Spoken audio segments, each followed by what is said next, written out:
buenas, bienvenidos un día más a un podcast sobre Bitcoin. La entrevista que os traigo hoy es una entrevista que me gustó mucho y esto es bastante decir, pues es una entrevista que tenía ganas de hacer y aún así me sorprendió gratamente lo bien que fue. Así que es una entrevista que espero que os guste.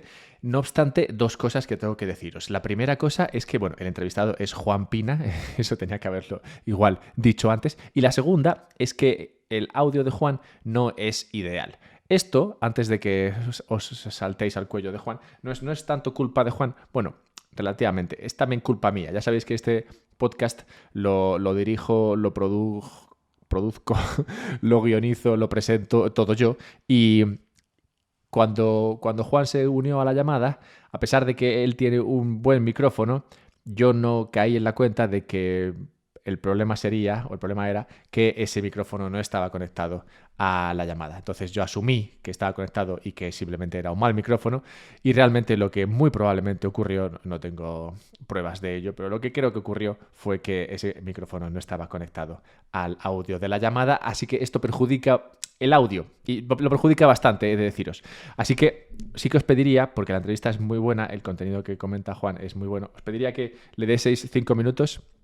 A los 5 minutos ya te acostumbras. Yo voy a intentar limpiar el audio, no sé cómo quedará de limpio, pero a los 5 minutos ya te acostumbras al audio y ya está, y lo sacas adelante. Al final, tampoco hay que ser exquisitos, que hace 5 años el audio de todo el mundo era una mierda y ahora parece ser que cuando alguien viene con un audio que no es, bueno, de un micrófono de 300 pavos, pues parece que irrita vuestros preciosos oídos. Así que os pediría un poquito de paciencia con su audio. Y nada, habiendo dicho eso, pues Juan es secretario general de la Fundación para el Avance de la Libertad, que es un think tank libertario. Y bueno, yo le traje porque tiene muchas buenas ideas y comentarios en Twitter, que ya sabéis que es donde yo encuentro a las víctimas que traigo a este podcast, y llevaba tiempo persiguiéndole.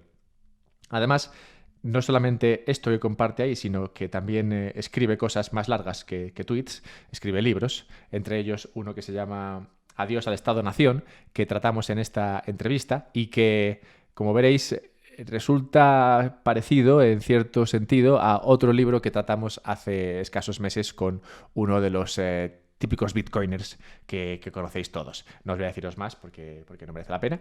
Lo veréis ahora en la entrevista o lo escucharéis, mejor dicho. Así que nada, muchas gracias por vuestra paciencia y por estar aquí una semana más. Y os dejo con Juan. No sin antes recordaros 4 cosas. Twitter, @alberto_mera, por si me quieres escribir. Patreon, por si me quieres ayudar. Esta mañana se ha suscrito una persona de México, creo, porque he visto que me han llegado como $130 mexicanos. Pesos mexicanos. Y cuando he visto 130 he dicho, hola, qué guay, una super donación. Y luego he dicho, no, son pesos. Son $6. Pero bueno, oye, que se agradece. Patreon.com/un podcast sobre Bitcoin, por si me queréis ayudar. Twitch, por si me queréis ver. Recordad aquellos que os suscribisteis con Prime, porque resulta que si tienes Prime, Amazon Prime, te puedes suscribir gratis a Twitch. Lo que pasa es que luego hay que renovarlo, ¿sabes? Porque mucha gente se enteró de esto, le dio el subidón, se suscribió y luego no renovó. Entonces, pues, pan para hoy y ya sabes. Y para finalizar, Relay. Relay con I latina, porque hay gente que lo escribe con Y como si fuese el stand de periódicos del aeropuerto. Bueno, pues Relay con I latina es el servicio que yo recomiendo para comprar Bitcoin. Y es que Relay ofrece un equilibrio óptimo entre sencillez y privacidad, así que me parece pues eso, algo sencillo y privado para la gran mayoría de personas que están buscando comprar Bitcoin. Funciona de tal manera que tú mandas una transferencia a esta empresa en Suiza, para lo cual yo recomiendo un banco que no sea excesivamente agresor con las comisiones, por ejemplo un Open Bank, un Revolut o algo así. Haces una transferencia a esta empresa que está en Suiza y ellos te mandan Bitcoin a un monedero que tú controlas y del cual luego puedes sacar a un monedero frío. Y la información que te piden es cero, simplemente el IBAN de tu cuenta, ¿no? Cuando haces esa transferencia, que ellos sí que tienen. Así que por eso digo que es un buen equilibrio entre sencillez y privacidad, si bien no es 100% privado. Bien, pues habiendo dicho todo esto, vamos ya con el señor Pina.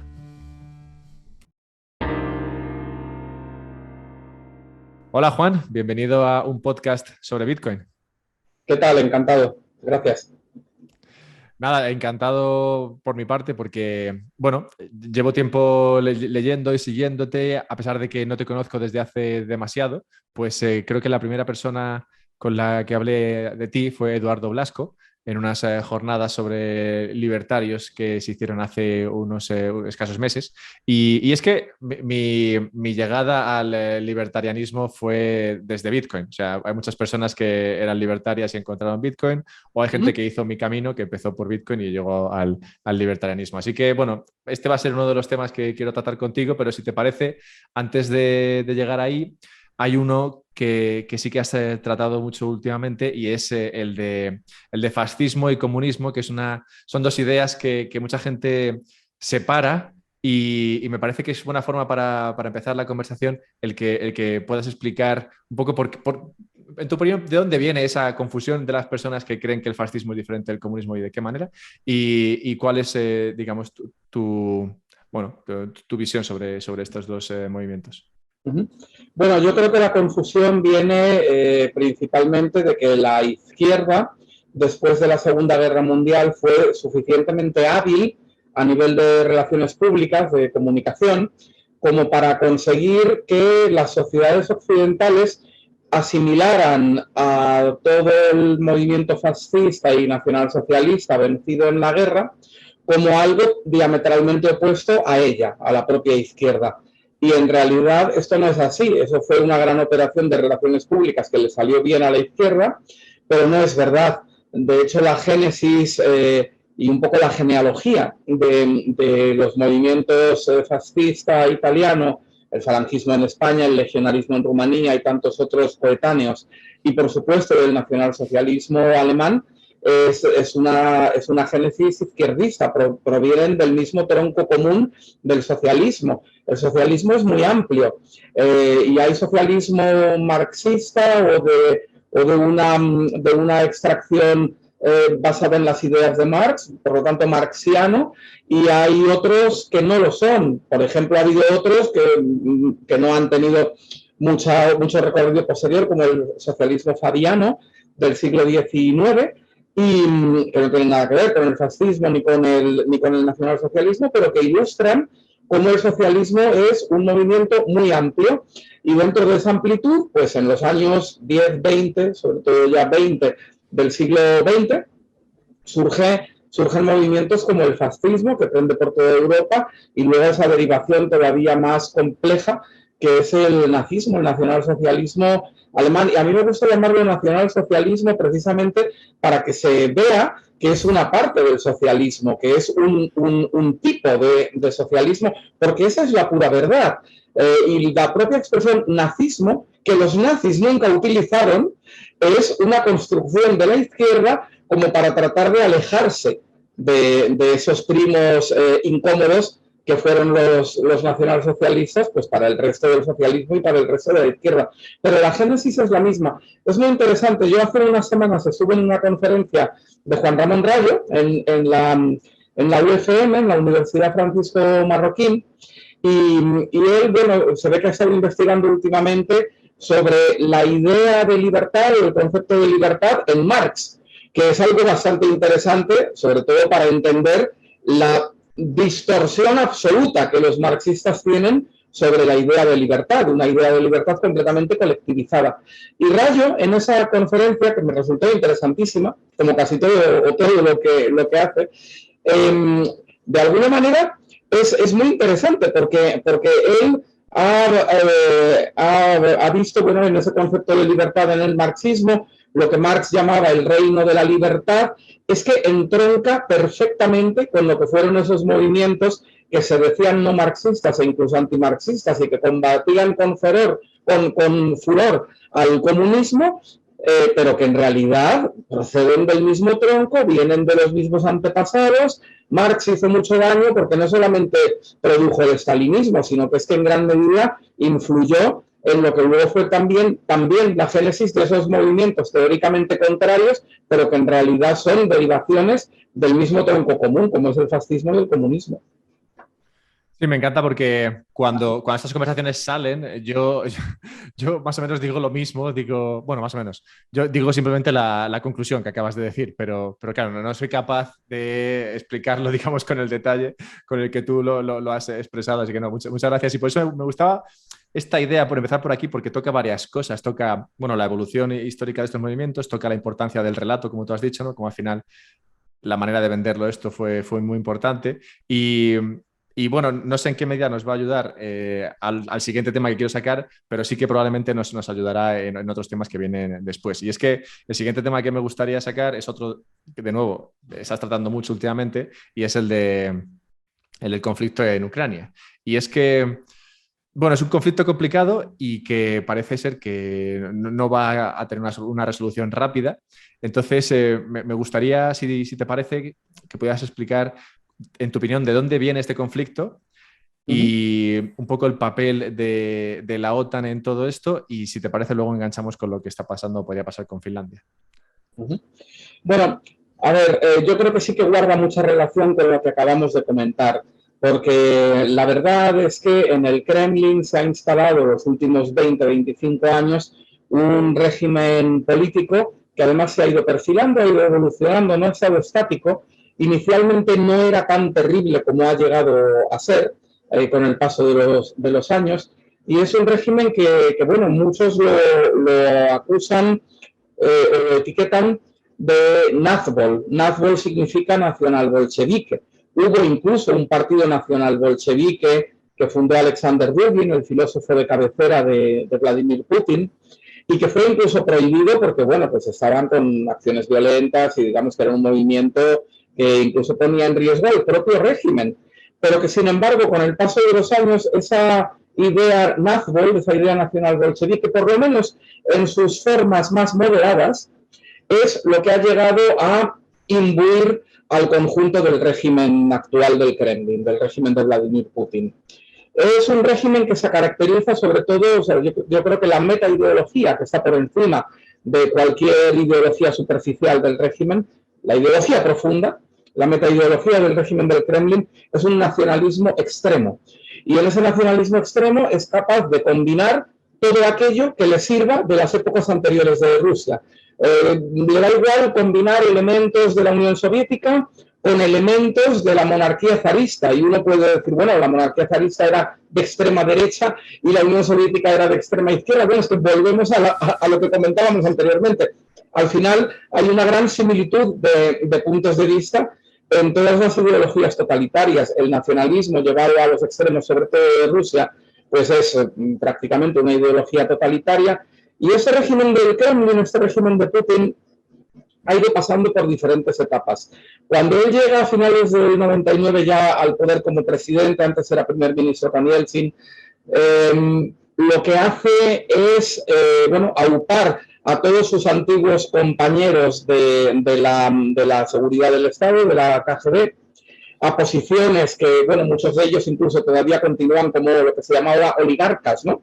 Son personas del entorno más próximo de él que han recibido concesiones públicas o que se han beneficiado de las privatizaciones, entre comillas, de empresas del Estado anteriormente soviéticas, etcétera, que se han hecho ultramultimillonarios, pero que son, en muchos casos, fortunas ficticias. No se sabe si son realmente de esas personas o si son parcialmente del propio Putin o si hay un pool de fondos, ¿no? Una masa monetaria inmensa que se utiliza pues bajo las órdenes políticas, aunque formalmente sea el oligarca tal o cual el que las emplee. Y con esos fondos se ha estado intentando hackear a las sociedades occidentales durante estas últimas 2 décadas y sobre todo durante la última. Yo creo que ahí hay un punto de inflexión. El régimen ruso ha intentado ejercer el soft power, ¿no? Es decir, tratar de, bueno, pues por las buenas, ¿no? Con buenas maneras y mediante el comercio y el intercambio cultural y tal, pues de influir fuertemente en Occidente. No le ha salido. Ha pasado a una segunda etapa hace 10, 12, 15 años en la cual ya empieza realmente a intentar hackear elecciones, procesos políticos, pagar políticos, comprar políticos, desde Laurent Fillon en Francia hasta Gerhard Schröder en Alemania, es decir, políticos del mainstream, pero también al mismo tiempo intenta influir la deriva político-ideológica de los países occidentales. Por un lado, apoyando a la extrema izquierda, sobre todo en América Latina, por otro lado, apoyando a la extrema derecha, sobre todo en Europa. Y eso, bueno, pues ha sido la última fase que hemos visto hasta hoy. Han sido auténticas fortunas las que oligarcas como Konstantin Malofeyev, que por cierto tiene prohibida la entrada en Bulgaria por intentar un golpe de Estado allí, o sea que no hablamos precisamente de angelitos, o como Alexei Komov aquí en España a través de Actoir, o como Vladimir Yakunin, pues han financiado con cientos de millones probablemente de dólares algunas causas o algunas organizaciones en Estados Unidos, en Europa, etcétera, que llevaban posiciones muy radicales de una derecha conservadora radicalizada, extrema, y que al final han tenido conexiones con la política. Todos sabemos que Víctor Orbán es prácticamente un hombre de Vladimir Putin en la Unión Europea, y muchos sospechamos también que en gran medida, tal vez no 100%, pero en gran medida Donald Trump lo fue en la Casa Blanca durante los 4 años de su gobierno. Entonces, ¿qué es lo que está pasando ahora? Pues mira, yo creo que esta guerra de Ucrania se debe, entre otras cosas, a la constatación por parte de un Putin viejo y enfermo de que toda esa estrategia es lenta y no le ha funcionado como él desearía. Y no ha pasado un año prácticamente desde el golpe brutal que sufrió el Kremlin cuando perdió la Casa Blanca, en los últimos sucesos del 6 de enero de 2021 con ese intento, no de un golpe de Estado, porque la toma del Capitolio no fue un intento de golpe de Estado, pero sí fue un intento exitoso de arrastrar por el fango las instituciones de los Estados Unidos. El propio Putin salía al día siguiente a decir: ¿veis cómo nuestra democracia es igual que la de Estados Unidos? ¿Veis cómo nuestras elecciones son iguales y como en todas partes cuecen habas y tal? Y tratando de equiparar el régimen ruso a la República estadounidense, ¿no? Pues bueno, al final lo que vemos es que en solo un año, primero sufre ese golpe, después constata que no va a conseguir el Elíseo, que todas las encuestas le dan a Marine Le Pen, pagada la campaña por Putin, pues un 35, 40, 45 como mucho, que no va a ganar, que Macron va a seguir siendo presidente de Francia. Las posibilidades de hackear la Unión Europea cada vez son más difíciles. Alemania acaba de perder, hablo de enero-febrero de este año, justo antes de la guerra de Ucrania. Alemania acaba de perderla también porque la nueva guardia del Partido Socialdemócrata en el poder ya no es la de la época de Schröder, porque Merkel, que tenía ciertas conexiones con Rusia, ya no está ahí, y porque además han entrado los verdes y los liberales en el gobierno de coalición alemán, y no va a conseguir Francia, ha perdido Alemania, y hace ya un año que ha perdido Estados Unidos. Y entonces, ¿qué es lo que intenta ese Putin viejo y enfermo al que sabe que a lo mejor le quedan meses o pocos años de vida y que está fuertemente influenciado pues por el patriarca de la Iglesia Ortodoxa, Cirilo I, y por esa guardia pretoriana de oligarcas amigos que le separan de la realidad enormemente?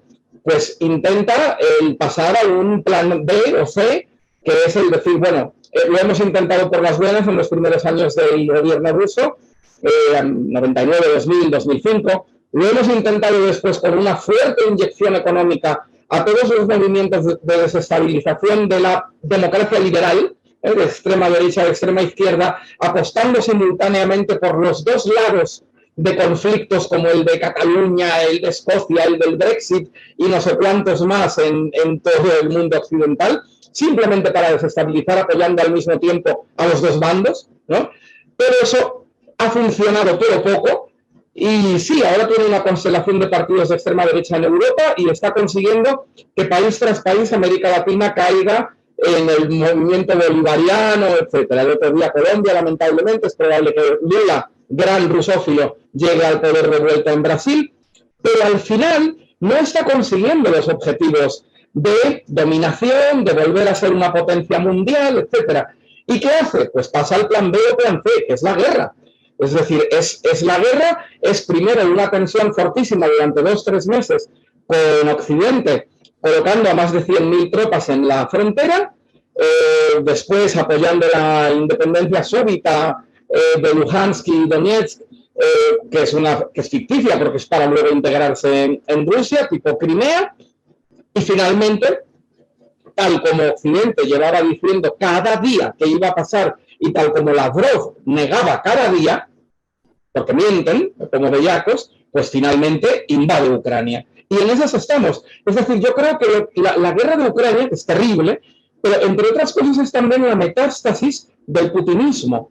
Es decir, es una fase final, este tardoputinismo que estamos viviendo actualmente, es el de un régimen profundamente herido, con una necesidad extrema de un enemigo externo para mantener las huestes fieles dentro del país, como siempre hacen los dictadores. Siempre hace falta un enemigo externo que te justifique el poder reprimir todavía más las libertades civiles internamente, reprimir todavía más a la disidencia. Pobres los amigos del Partido Libertario Ruso, que están constantemente entrando y saliendo de prisión, que ya les han matado civilmente para ser candidatos o para infinidad de otras acciones en la vida civil, porque bueno, pues en el momento que tienen un dossier penal por haber participado en una manifestación, ya directamente quedan exentos de poder participar en procesos políticos, etcétera.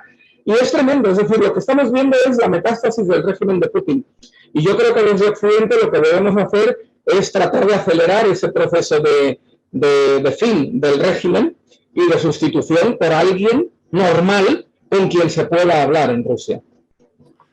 A ver, muchas cosas has tratado aquí, pero claro, no creo que podamos, digamos, desentrañar muchas de ellas. Si bien sí que me gustaría hablar un poco de esto último que has dicho, y es, vale, ¿qué salida, ¿no?, podría tener Europa o el mundo entero? Porque como has dicho, bueno, la influencia de Rusia podría llegar tan lejos como a América del Sur. Y bueno, ¿qué podría pasar en Rusia para traer un poco la normalidad? Y es que, bueno, si vemos un poco el histórico de Rusia, no sé cuándo fue la última vez que hubo un presidente medianamente... No sé si Gorbachev podría ser el último que fue medianamente coherente, ¿no?, con la situación, pero no sé, ¿y qué probabilidades le verías a algo como esto? Fíjate que acabas de mencionar a Mikhail Gorbachev, me parece un personaje muy interesante. Obviamente el tipo era un comunista convencido, pero al mismo tiempo era un pragmático y era alguien que tendía puentes con Occidente y que al final en esas cumbres que tuvo con Ronald Reagan y con Bush padre, entendió que el mundo estaba cambiando, entendió probablemente que la economía socialista no puede funcionar. El teorema de la imposibilidad del socialismo de Ludwig von Mises es de plena aplicación aquí, y de alguna manera quiso cambiar la Unión Soviética, la glasnost, la perestroika, todo esto iba en la línea de como mínimo modernizar el sistema y establecer unas libertades civiles en las cuales aquello era imposible. Y hay un icono muy interesante, y es que fue Mikhail Gorbachev, estaba todavía en el poder, el que en 1991, me parece que fue, autorizó la apertura del primer McDonald's en territorio ruso, concretamente en una plaza de Moscú. Y ha sido Vladimir Putin, que es, yo diría que básicamente un conservador nacionalista que cada vez se ha ido haciendo más conservador por influencia de la Iglesia Ortodoxa, que es indispensable para él como proveedora de valores en sustitución del antiguo Partido Comunista, y con la que ha tenido siempre una alianza ya con el patriarca anterior, con Alexis, pero sobre todo ahora, desde 2009, que murió Alexis, creo que fue, con el actual, con Cirilo I, la alianza es estrechísima. El patriarca, que es como el papa de los ortodoxos rusos, está bendiciendo los tanques y a las tropas y pidiendo aniquilar a los ucranianos y barbaridades por el estilo, y está sancionado internacionalmente, igual que los oligarcas, porque es culpable de bastantes de las cosas que están pasando. Y es él el que ha dado, desde diferentes organizaciones de la Iglesia Ortodoxa rusa, y a través de oligarcas como Vladimir Yakunin y Konstantin Malofeyev, millones, pero cientos de millones, para organizaciones de extrema derecha, pues de Europa y de Estados Unidos, ¿no? Entonces ahí hay unas conexiones bastante interesantes, pero Gorbachev abre el primer McDonald's y Putin ha cerrado el último McDonald's. Entonces dices, bueno, ¿quién es peor, Gorbachev o Putin? Pues bueno, Gorbachev era evidentemente un totalitario, pero en fase de reconversión y de occidentalización y de civilización y pragmático, mientras que Putin es originalmente, por generación también, ¿no? Por su generación, alguien y porque además había vivido en Alemania como agente del KGB y conoció Occidente, se supone que es alguien más pro-occidental, más abierto al libre comercio, a la economía de mercado, teóricamente. Incluso tienen impuestos relativamente bajos en la Rusia de Putin en comparación con otros lugares. Pero, sin embargo, la involución, sobre todo esos últimos 5 o 10 años, le llevan a unas posiciones totalitarias, no comunistas, pero sí ultranacionalistas, que hacen de él alguien pues probablemente peor que Mikhail Gorbachev. Es así de curioso, ¿no? No sé si conoces un libro de Sergei Glassiev que se llama A Genocide, Russia and the New World Order. ¿Te suena? No lo conozco. Bueno, este libro es eso, de Sergei Glassiev se llama. Es muy complicado de encontrar. Yo lo encontré por referencias y tampoco es un libro muy sencillo, aunque bueno, creo que tú estás acostumbrado a leer también libros que pueden ser un poco densos. Y este libro habla un poco del proceso de privatización del FMI cuando entró, digamos, digamos, bueno, es que no se me ocurre una palabra, todo el embrollo que se montó con la salida del mundo soviético, ¿no? al mundo, digamos, capitalista en esos años 90. Y una cosa que dice, que explica muy bien Glassiev en este libro, que además Glassiev era, ahora mismo no recuerdo, pero de igual medida que has dicho antes que había, no sé de quién hablas, pero que tenía un impacto filosófico en los gobernantes de esa época, bueno, pues Glassiev, digamos que estaba también en ese punto. Y bueno, en ese libro explica cómo habían destripado Rusia, ¿no? Y cómo, a pesar de que, bueno, él no estaba de acuerdo con el mundo soviético y con el comunismo, bueno, él entendía que Rusia era un gran país, ¿no? Y que cuando pasó esto, realmente el capitalismo occidental destripó a Rusia y que podría haber sido una transición más limpia, acabó siendo algo caótico y que benefició a unos pocos a costa de muchos. Y me pregunto, ¿no? si Putin no es simplemente, bueno, la respuesta a esto, ¿no? Que muchas veces lo vemos, ¿no? En otros contextos históricos, que vemos una situación de crisis, ¿no? Y luego la respuesta a esa crisis. Me pregunto si ese crecimiento de Putin, ¿no? Habiendo vivido esos años 90 tan difíciles, si eso, digamos, que le radicalizó para cuando tomó el poder decidir, bueno, pues recuperar, digamos, la Rusia imperial. Yo creo que de alguna manera Putin es una respuesta de las élites del deep state profundo, ¿no? de las élites de poder post-soviéticas, es una respuesta frente a Yeltsin. De alguna manera Yeltsin es el que toma las riendas de Rusia cuando se desmiembra la Unión Soviética, es alguien que odia profundamente a Gorbachev y todo lo que había significado la glasnost y la perestroika, pero que al mismo tiempo no es tampoco un demócrata ni un liberal, ni nada que se le parezca, y que lo único que quiere es volver a conseguir que Rusia sea una gran potencia. Y digamos que los jóvenes del entorno de Yeltsin, con Vladimir Putin a la cabeza, le van obligando a ir en una dirección menos occidental de la que el propio Yeltsin inicialmente habría querido. Seguramente que Estados Unidos y Occidente tenía bastante palanca, bastante leverage sobre Yeltsin, y en un momento determinado la reacción es decir, no, esto no puede ser, aquí hay que poner a nuestra gente, y nuestra gente pues es Vladimir Putin y todo el entramado que hay en torno a él.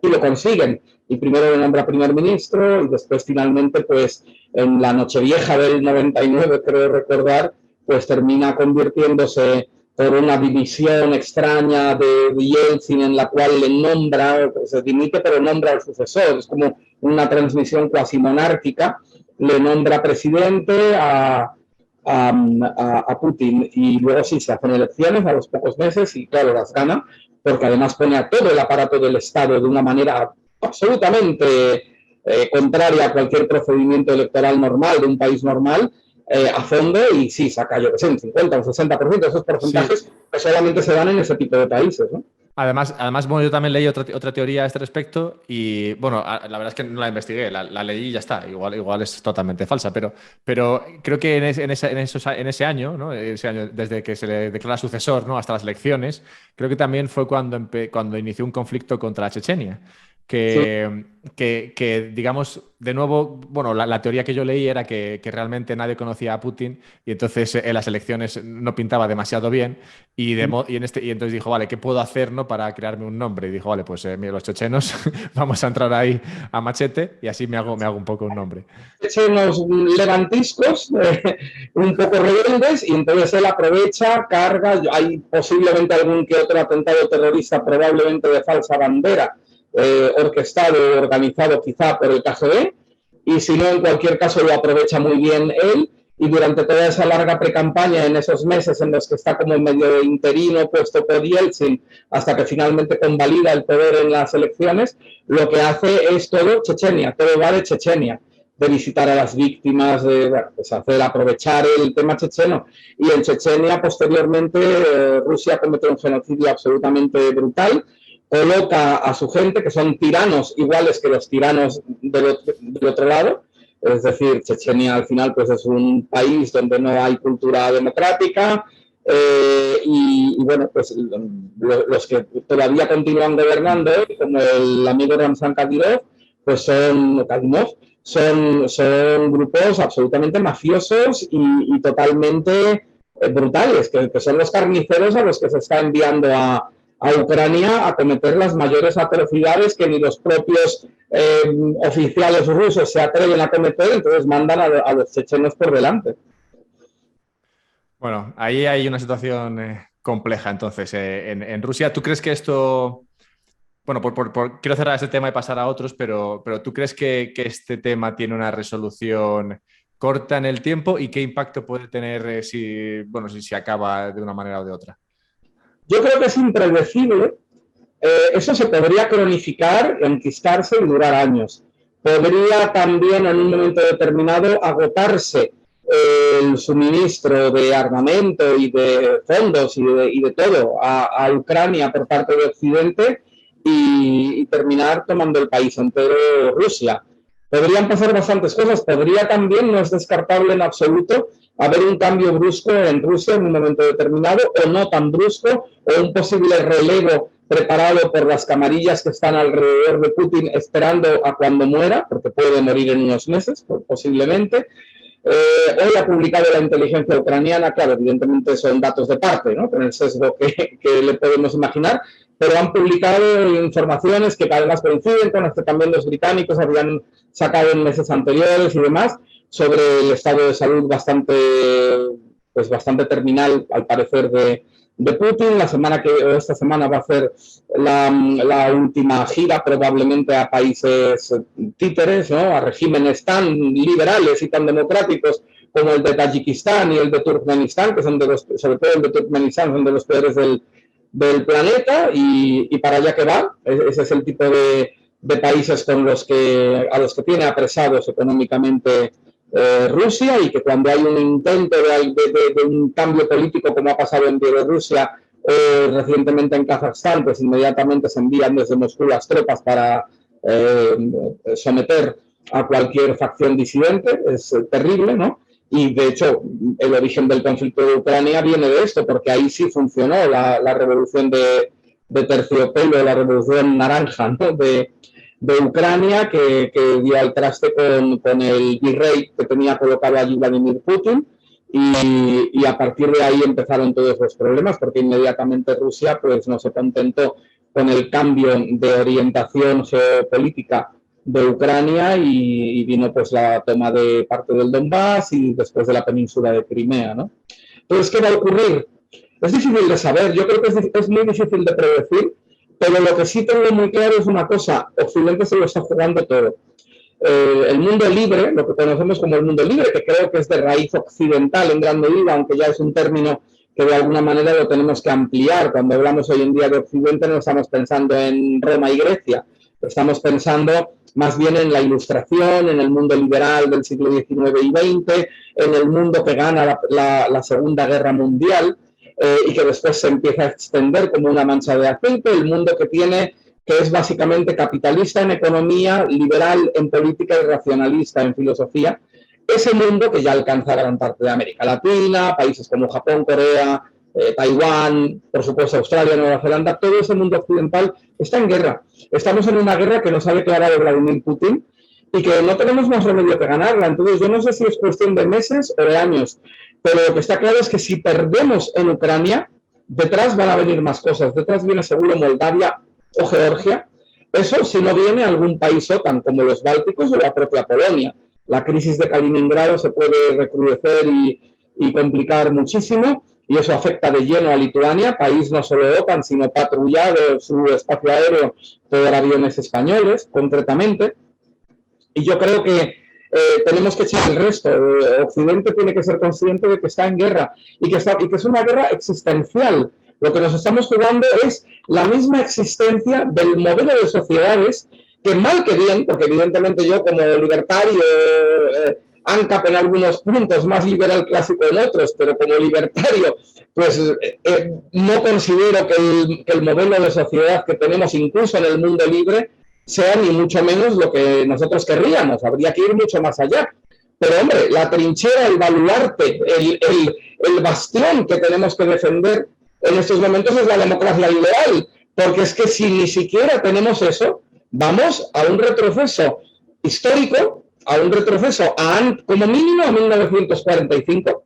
Es decir, todos los avances en libertades individuales de todo tipo, morales, éticas, yo sé, de las mujeres, de comunidades concretas, del fin del racismo y de mil cosas más, desde 1945 para acá, están en pleno riesgo. Si Vladimir Putin se sale con la suya, se queda con Ucrania y continúa y se convierte en una superpotencia en pie de igualdad con nosotros, el resultado es terrible para nuestro modelo de vida y puede ser terminal, porque una vez que gane la guerra, una posible alianza con China o incluso con países que están en medio, como India, por supuesto regímenes como el iraní, toda la constelación de regímenes latinoamericanos que poco a poco va consiguiendo, porque nunca liberamos Cuba, los occidentales, porque los occidentales hemos cometido muchísimos errores, y uno de ellos ha sido pensar que simplemente con libre comercio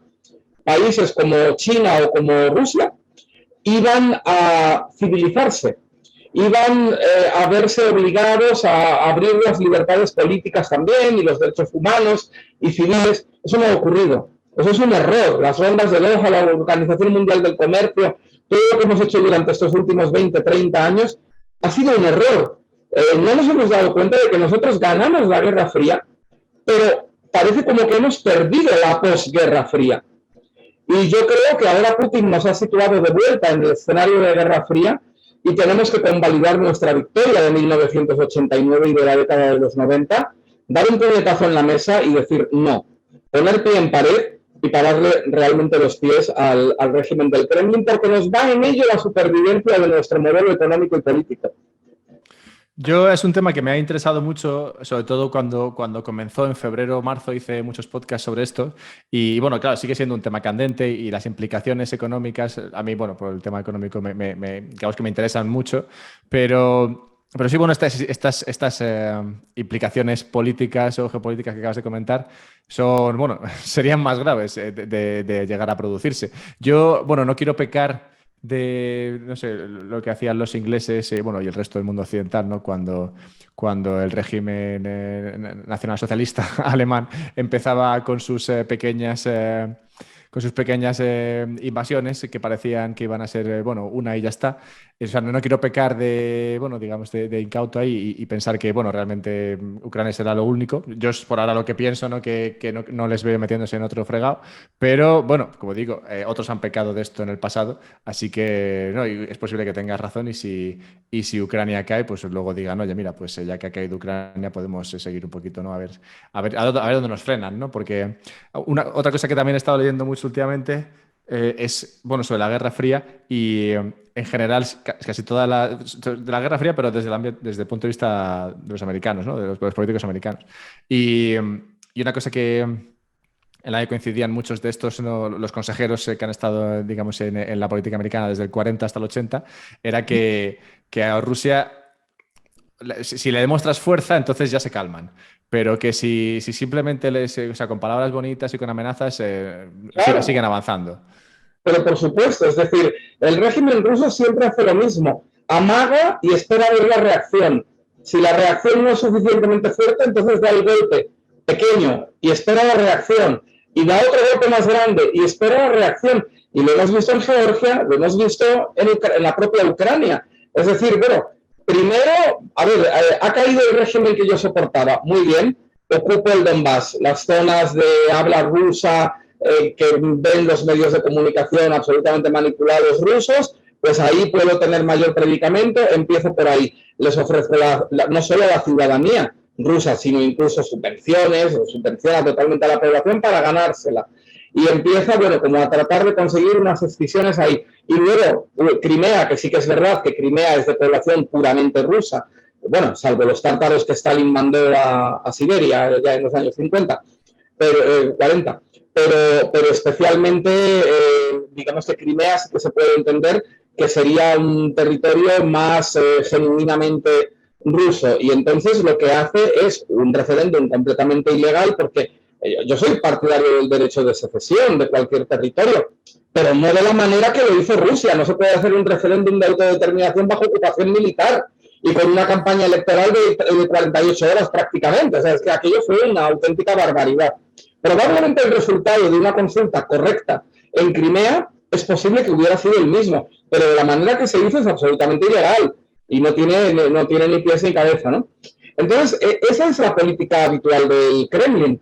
Va dando golpes cada vez mayores. Entonces, la cuestión no es dónde se va a detener, él no se va a detener. Él, hasta que conquiste el planeta entero, no se detendría, si no fuera porque se va a morir.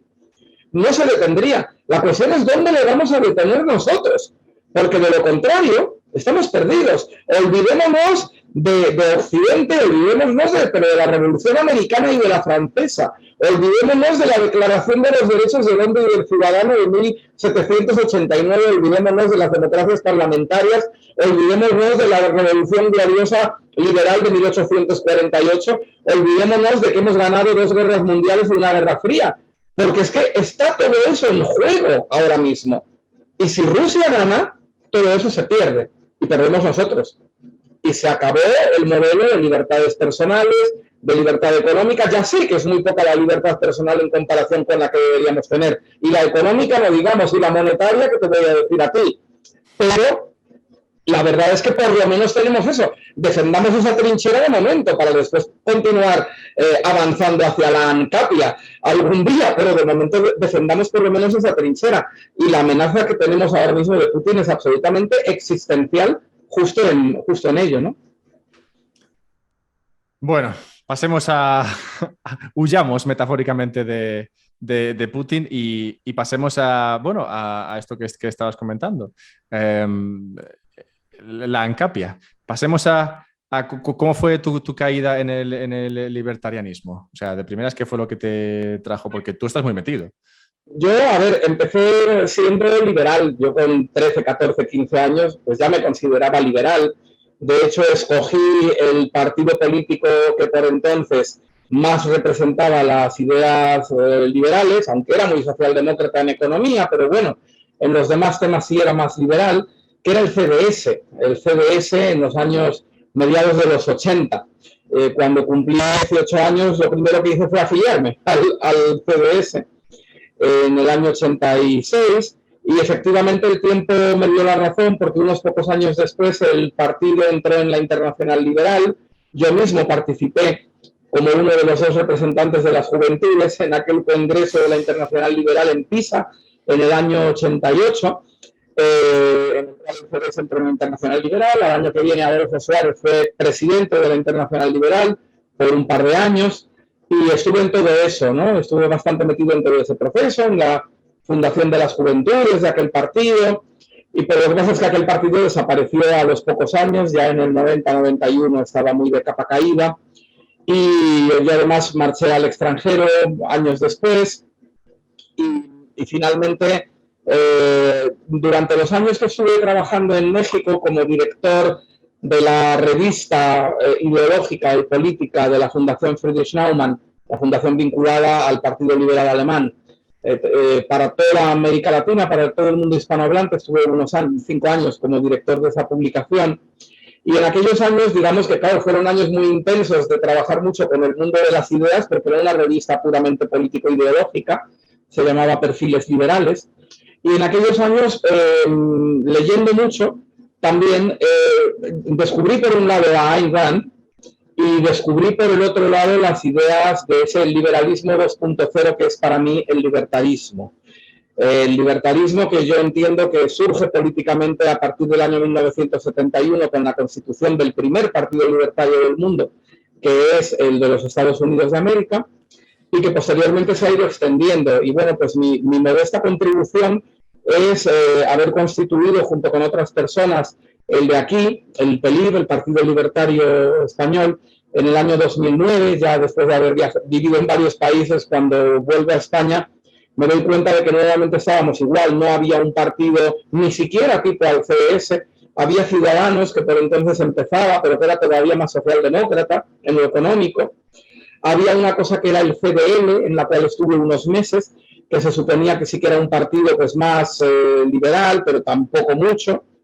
Y algunos otros compañeros y yo mismo pensamos que en España hacía falta un partido entre liberal clásico y libertario, pero de verdad.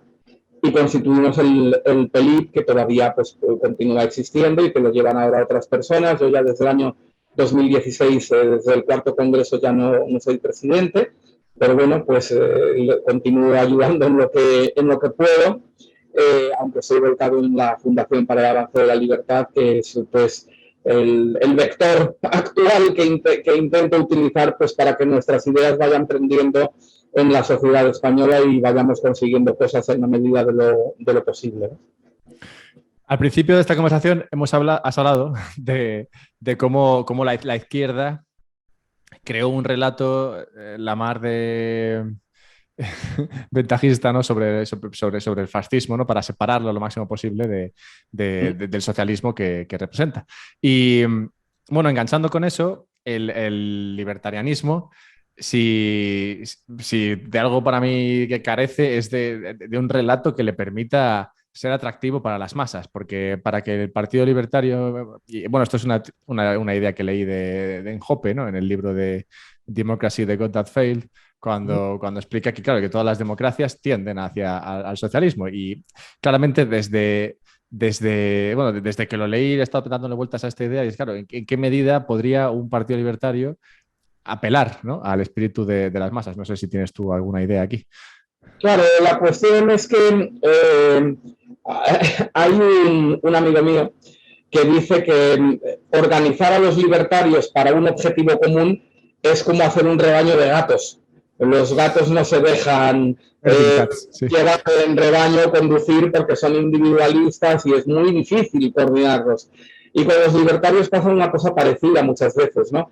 Pero dicho esto, tampoco es cierto que sea imposible hacer política libertaria. Y te pongo dos ejemplos. Uno de ellos es el de los amigos del Partido Ruso. Bien, es verdad que es un partido pequeño, aunque ha tenido alguna representación institucional en algunos sitios. Por ejemplo, la mismísima Vera Kichanova fue concejal en Moscú, ahora está en el exilio, como tantos otros, ¿no?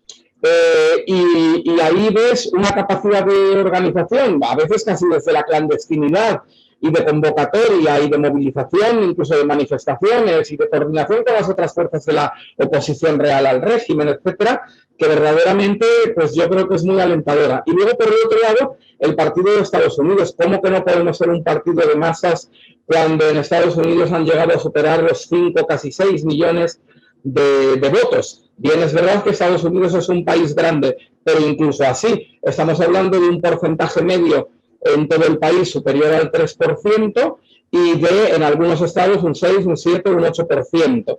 En las elecciones, no las últimas, sino en las anteriores, cuando fue candidato el exgobernador de Nuevo México, Gary Johnson.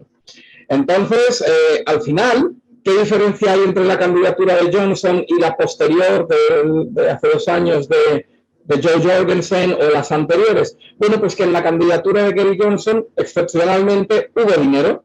Entonces, sin dinero, el Partido Libertario de los Estados Unidos todavía saca 2 millones de votos que tuvo en esta última, en la que ganó Biden. Pero con dinero supera los 5 o 6 millones de votos, y qué pasaría si tuviera más dinero. Entonces yo creo que en política, para los libertarios y para cualquiera, lo que hace falta son 3 cosas, que son dinero, dinero y dinero. Y si tienes por lo menos 2 de esas 3 cosas, pues puedes llegar mucho más allá. ¿Cuál es el problema? Que la derecha política y la izquierda política tienen una gran capacidad de hacer redes clientelares y de conseguir que los lobbies económicos apuesten por una o por otra. Muchas veces apuestan por las dos. En Estados Unidos muchísimas grandes corporaciones donan simultáneamente a ambas campañas. En Europa eso no es tan habitual, pero apuestan por una o por otra, y tienes a la banca apostando por un determinado partido en un momento determinado, o al sector de no sé qué, es decir, sectores muy cercanos al Estado. Este crony capitalism que existe muchas veces lo que hace es un conjunto de oligarquías corporativistas que tienen una gran influencia sobre la política convencional. De eso se ha aprovechado, por ejemplo, Putin, cuando ha conseguido comprar a gente como Gerhard Schröder en Alemania, pues con todo el tema petrolero, por ejemplo, ¿no? Un sector extremadamente intervenido en todos los países, el energético. Entonces, yo creo que el gran problema que tenemos los libertarios no es ni que nuestras ideas no sean populares, se pueden hacer populares, nos hace falta mejor comunicación y mejor marketing, sin duda alguna, pero eso se compra, eso se consiguen asesores, se contratan las mejores agencias de publicidad, como hizo Gary Johnson, y se consiguen cosas preciosas y atractivas y emocionales para la población. Eso se compra, pero hace falta dinero. No es tampoco el problema que nuestras ideas en sí mismas sean inviables o no vendan. Muchas veces cuando, por ejemplo, el Partido Libertario aquí en España muy habitualmente pone mesas en las plazas, en las calles de las ciudades, sale a hablar con la gente, y muchas veces te das cuenta de que al principio te pueden decir por algunas de las ideas, wow, pero eso es imposible, pero cuando empiezas a hablar con la gente, no somos tan contraintuitivos como parece. Muchas de las ideas que tenemos la gente las admite como sentido común. Entonces, no hay un problema de ideas, no hay un problema de marketing, solamente hay que pagar buenos marketingianos. El único problema que hay es económico. No hay un problema organizativo, no hay un problema de no tener suficiente gente. Lo único que hay es un problema económico para llegar a esas grandes masas, para también reclutar mejores cuadros y mayor cantidad y calidad de cuadros, ¿no?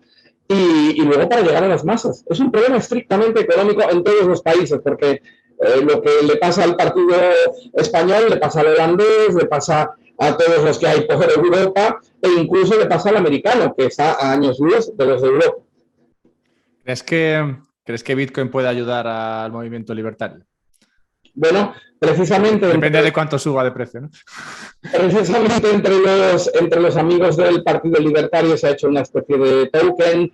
No sé, yo no soy muy experto en todo el tema de Bitcoin y de las demás criptomonedas, pero sí que sé que están trabajando en ello y que se ha lanzado o se va a lanzar en breve una moneda o un token de un basket. ¿Un token del Partido Libertario? Sí, no sé exactamente cuál es el... A ver, no es formalmente del Partido Libertario porque habría problemas jurídicos que supongo que los abogados no lo habrán, pero sí que es de la comunidad de libertarios. Con sinceridad no sé exactamente en qué fase está el proyecto, pero sé que hay compañeros que tienen mucha ilusión en ello y que están trabajando en este asunto. Ahora bien... No acabo de entender esa idea, pero me encantaría hablar con alguien que esté moviéndolo para entender un poco. Pongo en contacto con los que saben del tema, porque ya te digo que lo mismo no lo estoy explicando bien, ¿eh? Pero de todas maneras, lo que sí que es verdad es que, bueno, fuimos el primer partido político de España en aceptar donaciones en Bitcoin, en montar una wallet para el propio partido ya en el año, no sé, al principio prácticamente estaba recién aparecido Bitcoin como fenómeno comunicacional y ya estaba ahí el Partido Libertario haciendo esa labor de convencimiento. Evidentemente nosotros somos contrarios al dinero fiat y las dos alternativas al dinero fiat en estos momentos pues son o volver al patrón oro con toda la complicación que ello implica o Bitcoin. Bitcoin o tal vez otras criptomonedas, aunque yo creo que sobre todo es Bitcoin lo que realmente interesa apoyar. Estamos viendo que las demás monedas pues no están funcionando demasiado bien, las llaman shitcoins, ¿no? Incluso, así Aquí que sí. algo debe de haber de ello. Pero bueno, es decir, la cotización a mí no me preocupa demasiado. Es decir, es verdad que está en el momento más terrible ahora mismo, uno de los más terribles imaginables, y seguramente continúe bajando, pero porque todo está bajando. Están bajando las criptos, está bajando el oro, la plata, todas las acciones, los bienes raíces, es que prácticamente, y los fondos de inversión, prácticamente es que no hay nada en lo que invertir ahora mismo, más que estar preocupado pensando a ver si se termina la guerra o qué demonios pasa, ¿no? Pero, por lo tanto, yo de la cotización no me preocuparía demasiado, eso va y viene. Lo que es realmente maravilloso es poder contar con un dinero de verdad, en el sentido de que es un dinero desintervenido, plenamente distribuido, que se sabe de antemano cuál va a ser su valor, no su valor, sino, perdón, su masa monetaria, ¿no? Su circulante, y que eso de alguna manera pues da una tranquilidad que estas monedas artificiales infladas por los estados pues no pueden tener. Yo me acuerdo de Krugman, el impresentable Nobel socialista de economía, que una vez le preguntaron, bueno, ya sabes que también le preguntaron si le cortaban la pizza en 6 o en 8 trozos, y dijo que, bueno, córtamela en 8 porque hoy tengo hambre, ¿no? Bueno, eso, bromas aparte, este tipo dijo también una vez que el oro, y eso lo dijo en una comisión del Congreso, preguntado por Ron Paul, y dijo que el oro era una materia prima y que por lo tanto pues tiene un precio oscilante de cotización, pero que lo verdaderamente importante es la moneda fiat, ¿no? Yo creo que es exactamente al revés. La moneda fiat ha sido una manera en la que históricamente nos han dado el cambiazo a los ciudadanos, nos han robado el propio dinero como institución, la propia institución dinero, nos la han robado los estados. Entonces, volver al patrón oro ahora mismo, pues quizá no sea viable, e incluso eso podría estar sometido a manipulación por parte de los estados. Me parece mucho más interesante una moneda como Bitcoin, donde realmente no es manipulable por nadie, ¿no? Porque incluso crear monedas, ha habido intentos antes de Bitcoin de monedas privadas, ha habido muchos libertarios en Estados Unidos que intentaron crear monedas privadas ancladas al valor de la plata, del oro, de lo que fuera.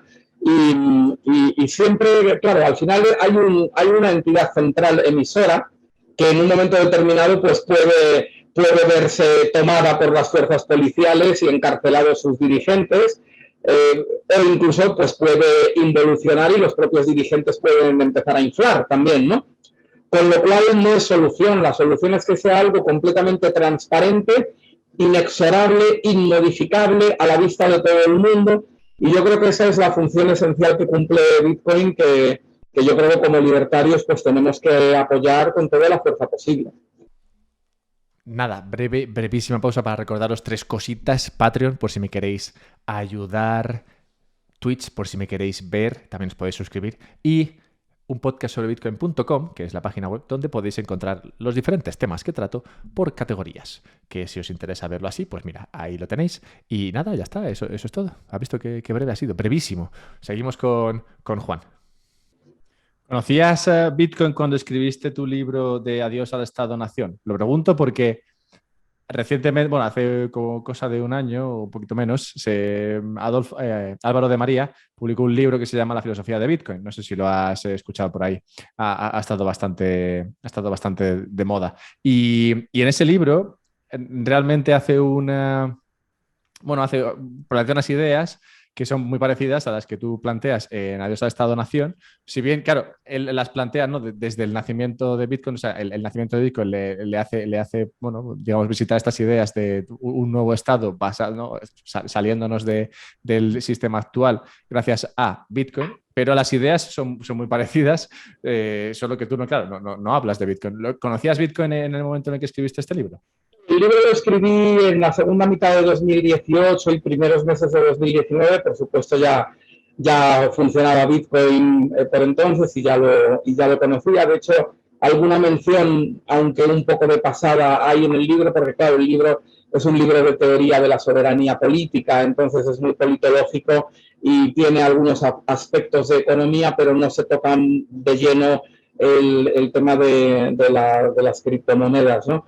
Lo que sí se toca es el hecho de que los territorios que deseen convertirse en nuevos estados, rompiendo el oligopolio existente de los 193 estados reconocidos en Naciones Unidas y una veintena más que hay entre territorios coloniales y estados con limitado reconocimiento y demás, esos 200 para redondear, yo hablo en el libro del cártel de los 200, porque son 200 estructuras, 200 organizaciones que se han adueñado del total de las tierras emergidas, de los 150 millones de kilómetros cuadrados de territorio habitable que hay en el planeta, y del total de la población, de los 8.000 millones de personas, que todos tienen que ser necesariamente súbditos de uno u otro de esos estados.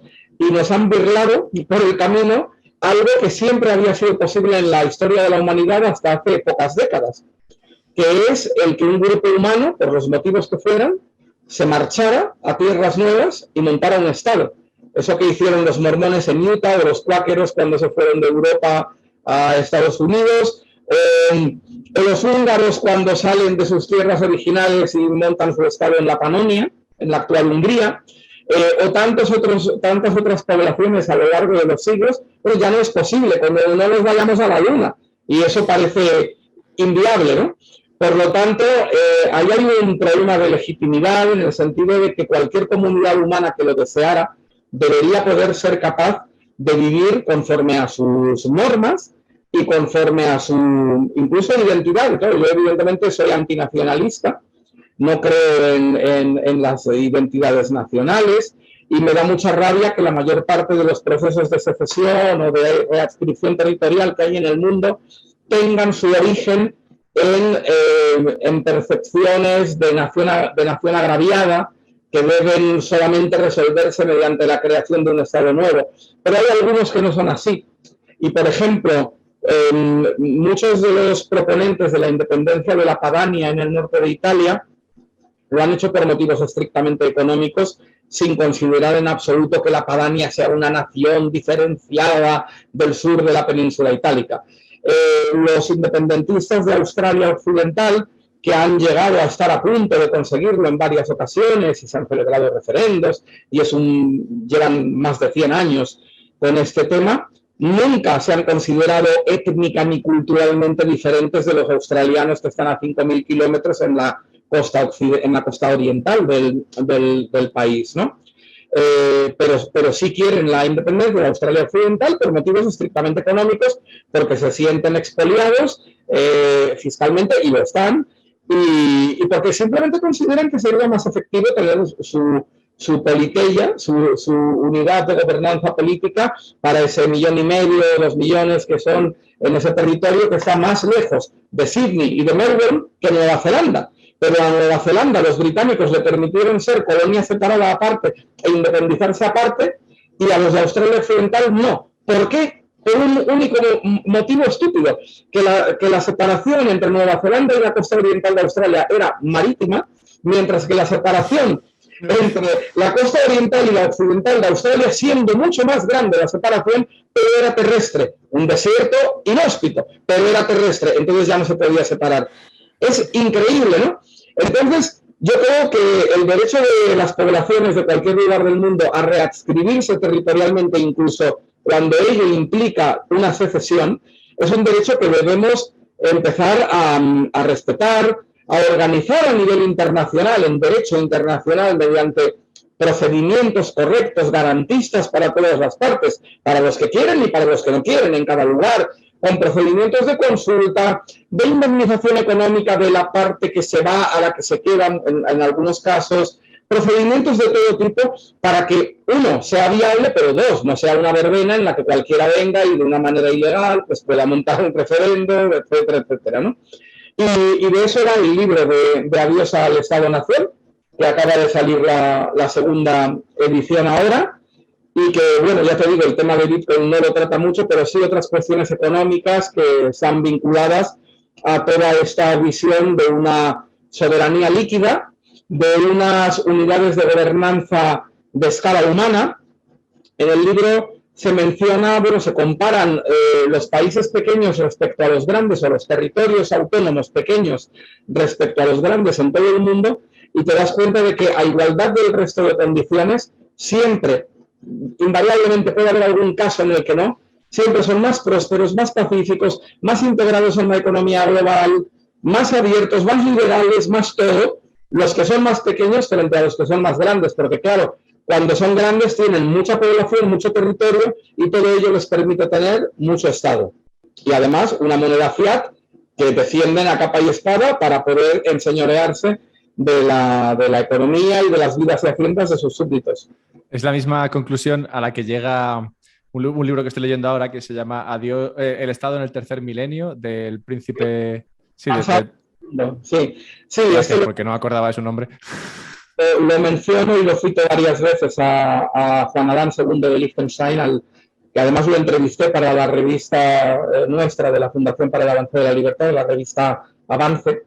Y sí, verdaderamente fue en su momento, en 2001, creo que lo sacó, 2000 o 2001, fue un libro verdaderamente excepcional, más viniendo de un jefe de Estado, aunque sea de 150 kilómetros cuadrados, 175, porque lo que hace es precisamente decir, miren, el Estado normalmente se había legitimado por el nacionalismo, por las guerras, por el derecho de conquista, etcétera, etcétera, pero hoy en día se tiene que legitimar simplemente como proveedor de servicios. Evidentemente, los servicios deberían funcionar en un marco de competencia y cuando son oligopólicos, cuando son monopólicos por naturaleza, pues por lo menos que haya la competencia de que en el territorio de al lado funcionen las cosas de otra manera y que por lo menos la gente pueda votar con los pies.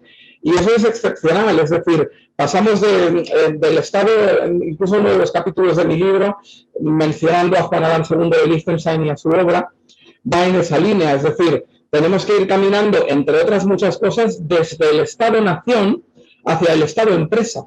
Bien, es verdad que es una empresa atípica, arbitraria y non sancta, porque es una empresa que tiene obligados a los consumidores a comprarle, ¿no? Pero bueno, por lo menos que tengamos esa concepción de que es una empresa que produce una serie de servicios y que nosotros los ciudadanos somos consumidores con derechos. Y cuanto más pequeños sean los estados, más fácil será el poder irse al territorio de al lado para hacer determinadas cosas o todas, o incluso trasladarse físicamente. También menciono en el libro un movimiento que está vinculado al libertarismo, es muy pequeñito, que son los panarquistas. Y los panarquistas, que empezaron en el siglo XIX con un pensador belga muy interesante y que habían desaparecido, como el Guadiana, pero han vuelto a resurgir en los últimos 20 o 30 años, lo que hacen es decir que los ciudadanos deberían tener la capacidad de escoger el Estado al que quieren pertenecer, al que quieren pagar impuestos y recibir servicios, aunque no sea el hegemónico de su territorio. Y hay muchos lugares donde esto, que parece ciencia ficción, ocurre, porque, por ejemplo, en Flandes y Valonia, dentro de Bélgica, muchos flamencos dependen del Estado valón y viceversa, pero muchos otros prefieren depender, aunque vivan en un territorio valón, del Estado flamenco o al revés, para muchos servicios. Y tenemos también en millones y millones de expats que pagan impuestos a su país de origen, aunque viven en la Costa del Sol, y que reciben servicios por vía consular de muchas de las grandes cuestiones para las que uno paga impuestos. Luego es viable. E incluso hay situaciones como la de Chipre, dividido entre el norte turco y el sur griego, donde sería perfectamente viable copiar de Bélgica y establecer sistemas panárquicos en los cuales pues pudieran los ciudadanos escoger libremente a cuál de los dos estados presentes en la zona quieren pertenecer, quieren pagar sus impuestos y recibir los servicios, aunque se tengan que desplazar 20 kilómetros para ejercer alguna de las funciones, porque en ese tipo de países pequeños otra gran ventaja es que eso es viable, mientras que a lo mejor en otros más grandes pues puede ser más complicado de gestionar. ¿Crees que ya sea por medio de, no sé, los movimientos secesionistas o a través de otros movimientos como pueden ser lo de las ciudades privadas libres, que igual has escuchado, que sería ese movimiento empresarial, ¿no? Por el cual yo compro un territorio y monto ahí mi pequeño estado? ¿Tú crees que, porque se está oyendo mucho hablar de esto, pero no sé si lo estoy oyendo yo ahora porque estoy escuchando estas ideas, o esto es una idea que se lleva comentando los últimos, no sé, 100 años bueno, y que no se consigue avanzar. ¿Tú qué opinas? ¿Crees que podemos llegar ahí? La cuarta parte del libro precisamente se ocupa de todos esos intentos, sobre todo de libertarios, porque básicamente han sido de libertarios, algunos no, pero la mayoría sí, de establecer nuevos estados de diferentes maneras. Lamentablemente la conclusión a la que llego, no quiero hacer mucho spoiler a los posibles lectores, ¿no? Pero bueno, eso lo puedo comentar. La conclusión a la que llego es que los mecanismos que han empleado para ello han sido incorrectos. En general, ha habido variados intentos desde las zonas económicas libres del norte de Honduras, con la nueva constitución que se hizo, etcétera. Además, habrán llegado los socialistas al poder, dándome la razón de que, bueno, pues se van a cargar todo lo que... También hay zonas libres en Zambia y en otros lugares. Nosotros hemos invitado a España a uno de los principales especialistas en esta materia hace años para una jornada que hicimos en colaboración con el Instituto Juan de Mariana.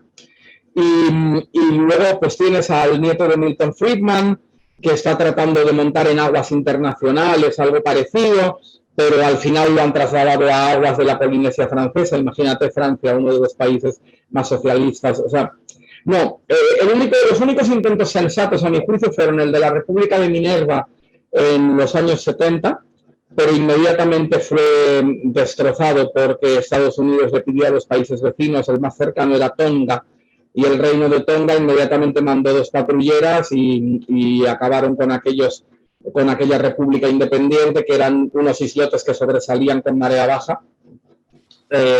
Y se terminó, lo anexionaron y se acabó. A continuación, los organismos internacionales convalidaron la anexión, a petición incluso de Estados Unidos, y se acabó la República de Minerva, duró meses, ¿no?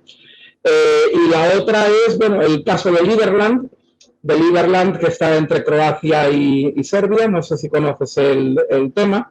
Es un país que surgió hace unos años, producto de un vacío de poder en Terra Nullius, uno de los poquísimos lugares con Terra Nullius, tierra de nadie, en tierras emergidas, porque es un territorio que teóricamente pertenece a Serbia, pero está en la orilla croata del Danubio, y Croacia ha dicho por activa y por pasiva que no lo quiere, que no lo considera propio, que lo considera serbio, pero al mismo tiempo Serbia ha renunciado formal y oficialmente a ese territorio. Entonces un grupo de personas de la República Checa y de otros lugares decidieron constituir ahí hace unos cuantos años ya la República de Liberland, la República Libre de Liberland, con ideas libertarias, ANCAP, etc. El problema es que, a mi juicio, la manera en que se ha gestionado posteriormente todos los aspectos del proyecto y especialmente la parte diplomática, pues ha dejado mucho que desear, y además también tiene la posibilidad de que en cualquier momento Croacia cambie de opinión y diga, venga, pues está bien, nos quedamos con este territorio, Serbia lo convalide, la comunidad internacional también, y aquello, si no lo pueblas, si no estableces allí población y vas generando derechos, es muy complicado que eso pueda funcionar. Entonces, en la cuarta parte del libro abordo todos estos intentos fallidos de creación de nuevos estados en el mundo actual, con la mejor intención del mundo, todos ellos, pero con resultados bastante adversos. Y también propongo una vía que creo que sí podría funcionar para conseguir un Estado que se rigiera por leyes estrictamente libertarias y bueno, pues un poco desde nuestras ideas, ¿no? Sí que creo que hay una forma para conseguirlo, pero no es ninguna de las que se han aplicado hasta el momento, y está disponible en la cuarta parte del libro. En cuanto termine el del príncipe, que sigo sin recordar su nombre, el del príncipe de Liechtenstein, me meto con el tuyo. Si te parece, ya por ir terminando, tengo 3 preguntitas.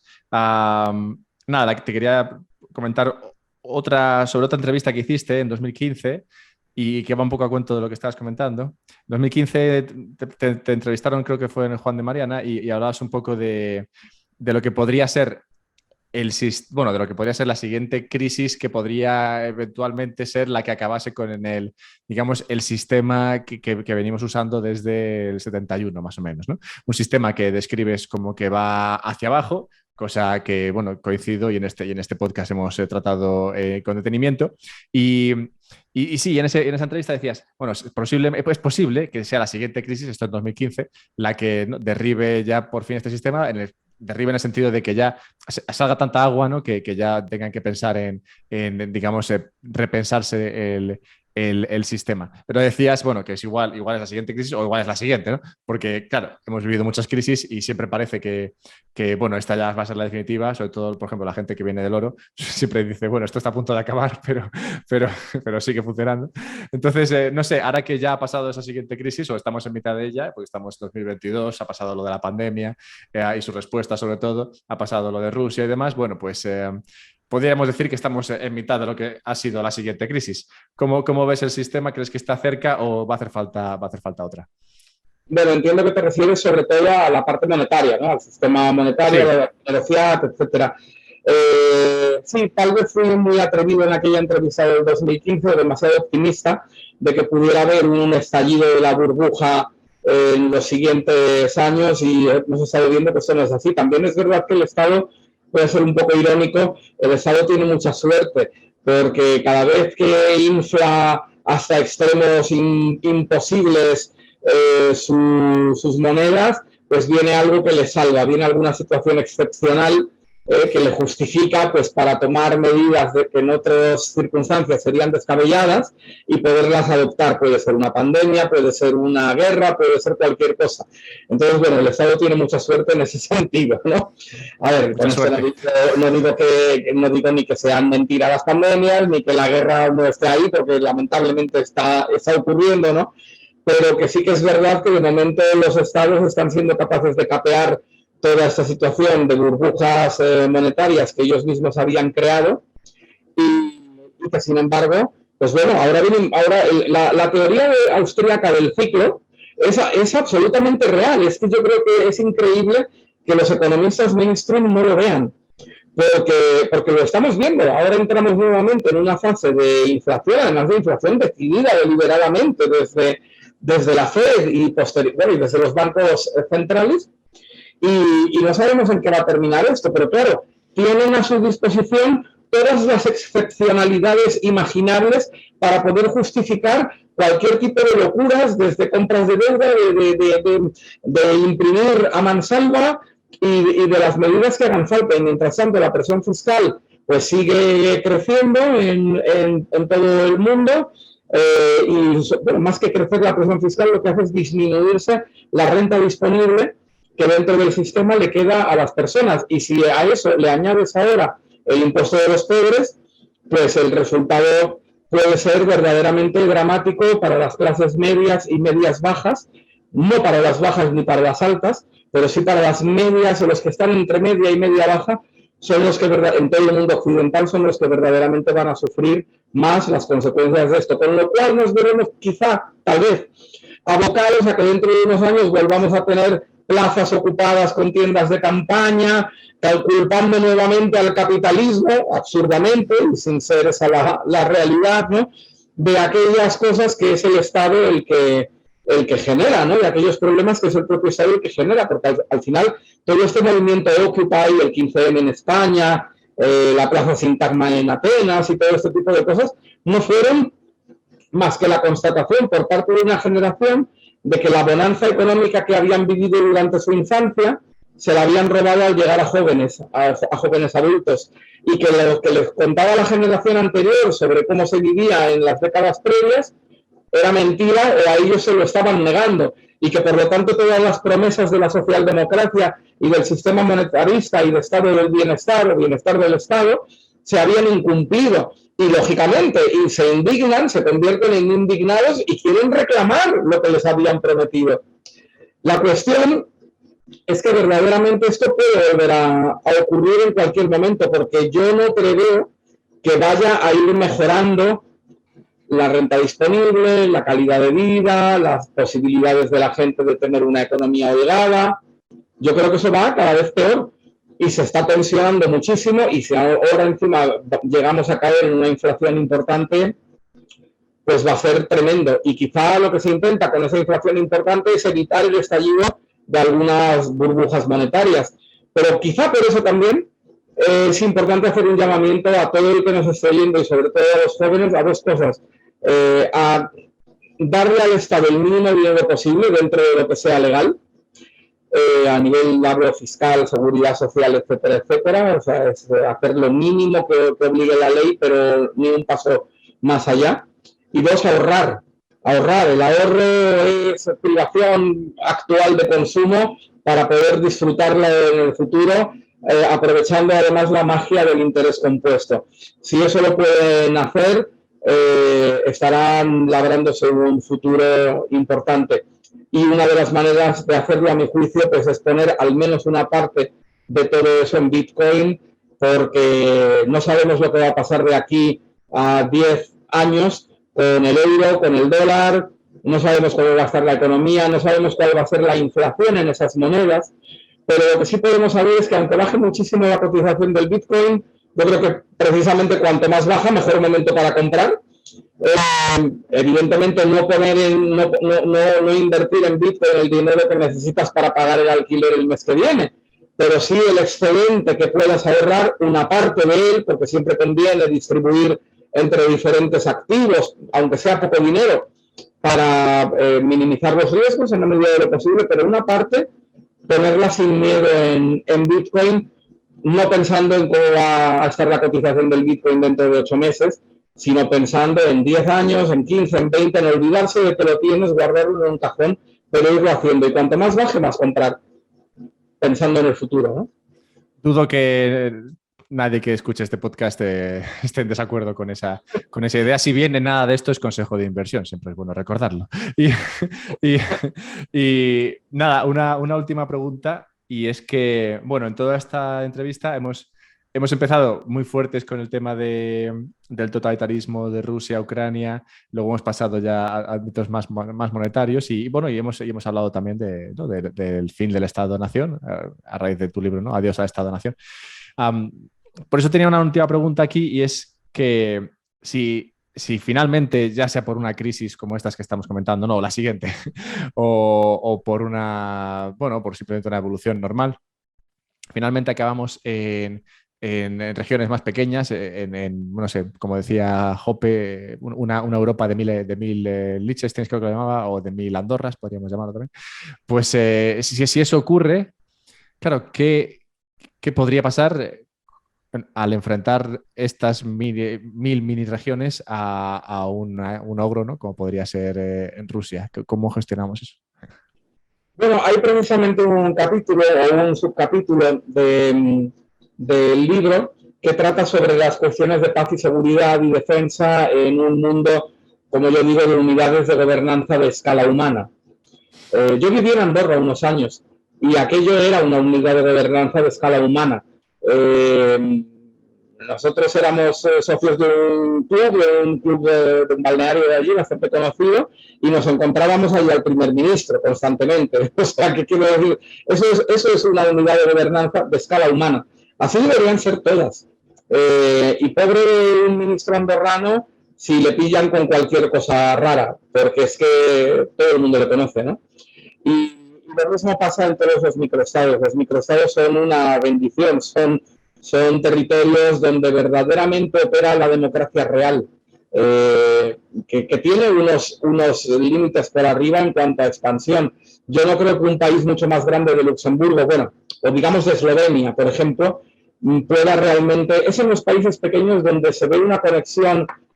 Nosotros hacemos en la Fundación el Índice Mundial de Libertad Electoral y uno de los indicadores se llama empoderamiento del elector.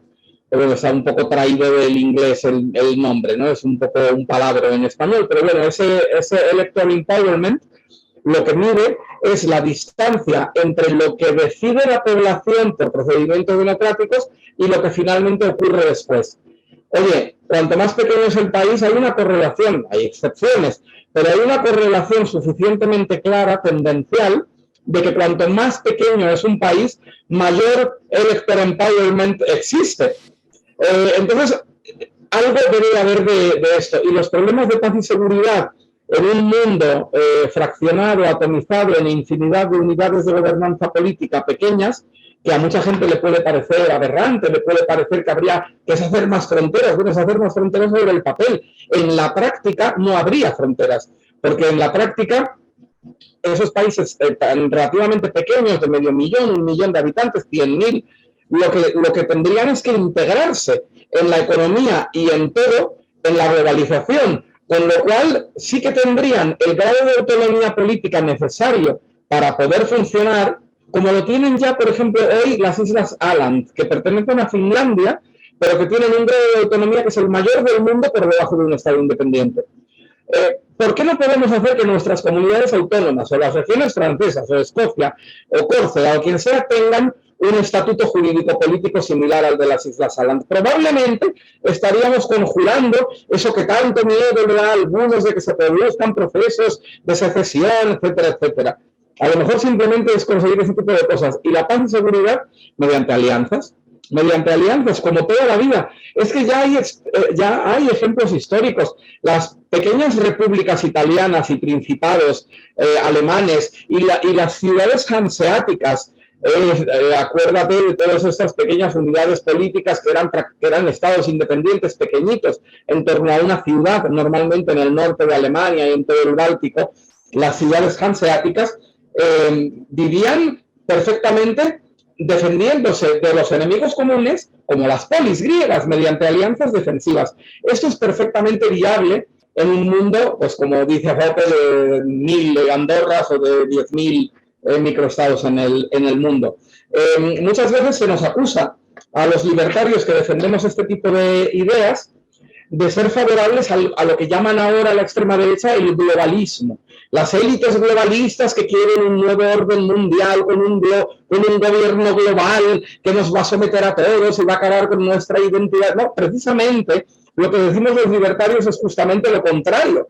No es caminar hacia un mundo global con un poder piramidal jerárquico, es ir a lo que Nassim Nicholas Taleb denomina un mundo antifrágil, en el cual hay una red distribuida, líquida, de territorios con diferentes grados de independencia y de autonomía en constante evolución que se van uniendo, separando, fusionando, amalgamando, federando, escindiendo de una manera pacífica, no traumática, conforme a criterios, procedimientos y estándares universales, sin que eso tenga que suponer ningún quebranto ni ningún trauma para nadie.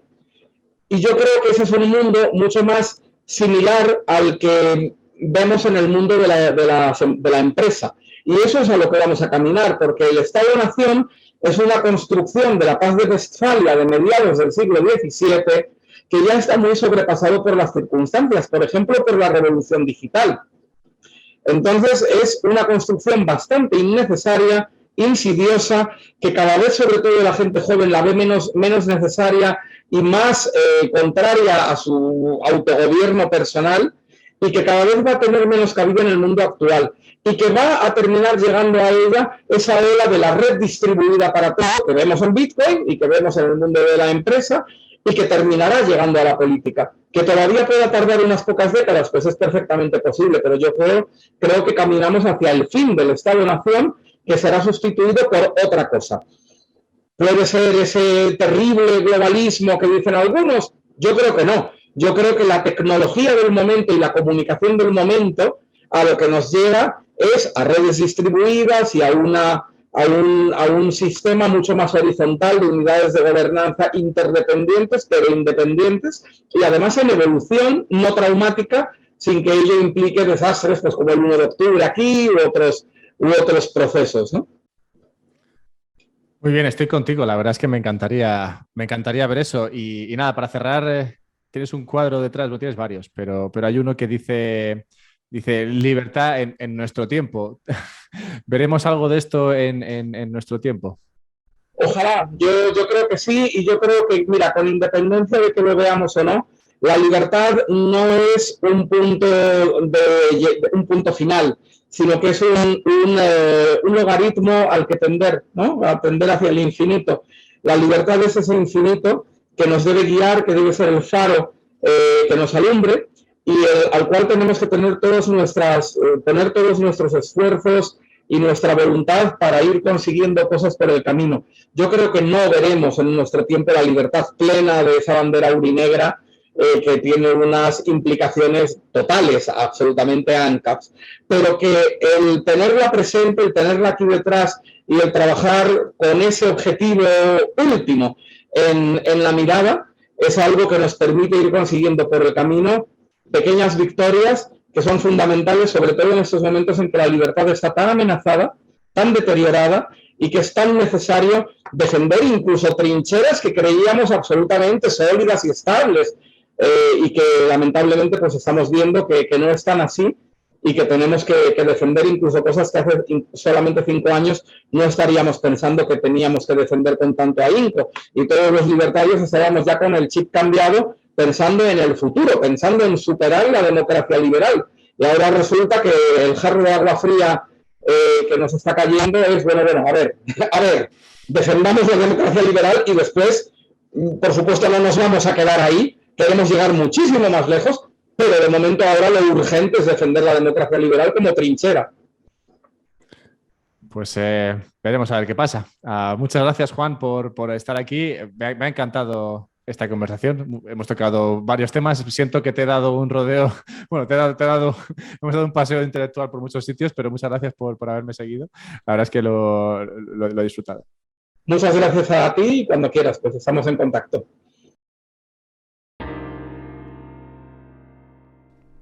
Bien, si has llegado hasta aquí, lo celebro porque realmente a mí me gustó mucho la entrevista. Le traeré de nuevo.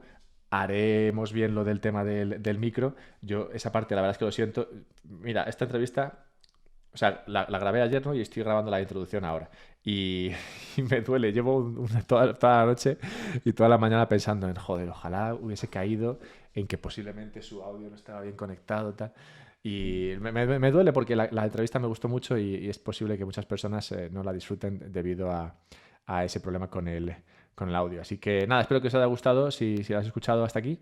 Y en cualquier caso, creo que traeré a Juan de nuevo. Pues creo que se han quedado muchas ideas ahí en el tintero y me ha gustado ver cómo, sin ser bitcoiner, digamos que la idea de Bitcoin la comprende, la entiende y la apoya desde el prisma de la libertad. Y creo que de alguna manera estas conversaciones ayudan a, digamos, a asentar el valor de Bitcoin. Pues sin tocar Bitcoin, tratamos todo aquello que aporta o que, digamos, que soporta el valor de Bitcoin. Así que nada, habiendo hecho todo eso, pues nada, os dejo ya que vayáis a hacer vuestras cosas, que igual las estáis haciendo mientras escucháis esto, ¿no? Pero bueno, que escuchéis otra cosa, si no, ¿sabes? No voy a acaparar vuestros oídos. Nada, ya sabéis que Twitter, @alberto_mera, Patreon por si me queréis ayudar, Relay por si queréis comprar Bitcoin, Twitch por si queréis verme y ya está. Hala, sed buenos.